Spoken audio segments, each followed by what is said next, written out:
C.S. Lewis wrote the series, the Chronicles of Narnia. And in one of those, it's the Voyage of the Dawn Treader. And in that, one of the cousins of one of the main characters comes along. His name is Eustace. And he represents all of us. In that story, we all kind of represent him. And in that, he's useless. He's really as annoying an annoying character. Often we are the same. And C.S. Lewis is kind of poking fun at all of us through the use of Eustace, the character. Anyway, Eustace gets separated from the group, and he's off on this island, and he finds a dragon's treasure. And he is in the cave, thinking dragonish thoughts, thinking dragonish desires around the wealth, and he puts on a ring that he finds there in the treasure hoard, and he falls asleep, and he wakes up, and he becomes a dragon. He has become a dragon. There's actually a curse on this treasure, and he has become a dragon himself. And it's an amazing perspective to think about as he goes, and he has kind of a coming to himself, a maturity that he goes through to become a much better version of himself by the end. Anyway, he gets tired of being a dragon. The ring on his arm is causing him pain. He's just tired and sick and tired of being a dragon.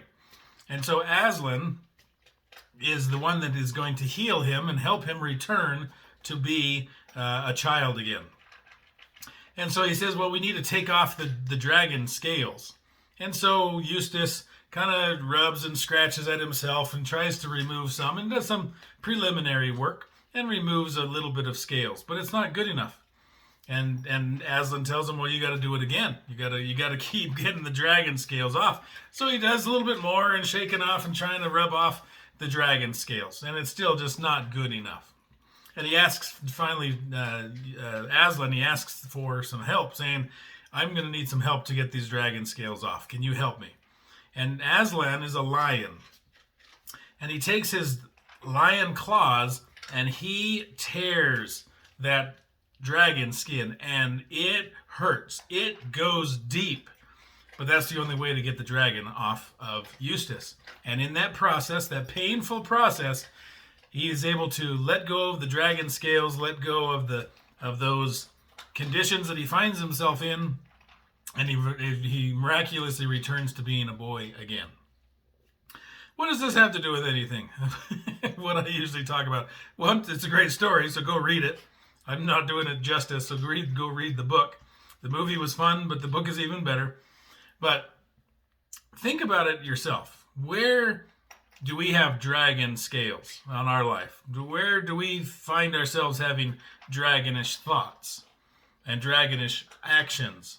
And sometimes with finances, we have that. I want to build my dragon's hoard. I'm in the phase of getting and accumulating, and I want, and give me this car, and give me that activity, and give me this experience, and give me that travel. And then we're in this habit of building up our dragon hoard, and we sit on it, on that pile of dragonish treasure, thinking dragonish thoughts, and we turn into a dragon. And sometimes later on in life, we realize, this thing is not really working for me. I need to make some changes. And so we try to dust off the debt. We try to dust off the desires for those things that we can't really afford. And we make some preliminary efforts, and we might make some progress. But we're still a dragon. We still have those scales. We still have that debt. I have many clients that have paid off debt, and they're back into it. And they get out, and they get back into it. And it's this yo-yo. It's the yo-yo diet version of finances. Because inside, we're still a dragon. Inside, we still are okay with debt. We're still very comfortable with it. So it's not that bad, right? I'm just gonna kind of brush off the worst parts of it. But inside, we still have a dragon heart. And sometimes we need an Aslan in our life to cut us to the core. And sometimes life has a way of knocking us upside the head and giving us an experience that we say, I cannot, this is unsustainable. There's no way I'm going to survive this experience. So we need that Aslan to tear us to the bone, to say, if you want to break free of those dragon habits, You got to take it out from the core, from the DNA, the way we think, the way we feel, the way we act. We got to stop being a dragon, and we have got to rip these scales off of ourselves so that we can be free.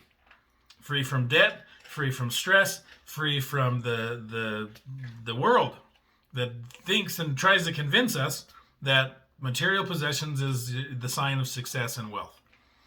But inside we know it's an empty, hollow treasure hoard that's not going to be there, not going to sustain me. So I need some lasting peace. I need some lasting change.